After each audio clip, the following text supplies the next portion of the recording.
Hujan deras yang seharian mengguyur menyebabkan amblasnya ruas jalan lintas Medan Banda Aceh di kilometer 81 Gampong Simpang Betong, Kecamatan Muara 3, Kabupaten Pidi, pada Sabtu 21 Januari 2023 pukul 19 waktu Indonesia Barat, yang disebabkan oleh tingginya curah hujan yang melanda daerah sekitar.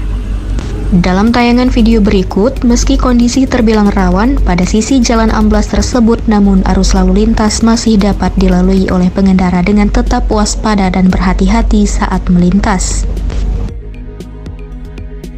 Terlihat petugas telah mengamankan jalan agar tidak terjadi kemacetan serta memasang garis polisi pada titik jalan yang terdampak amblas agar keselamatan para pengendara tetap terjaga. Selain itu, pihak petugas juga telah berkoordinasi dengan Dinas Pekerjaan Umum dan Penataan Ruang atau PUPR Provinsi Aceh agar jalan rusak tersebut dapat segera diperbaiki.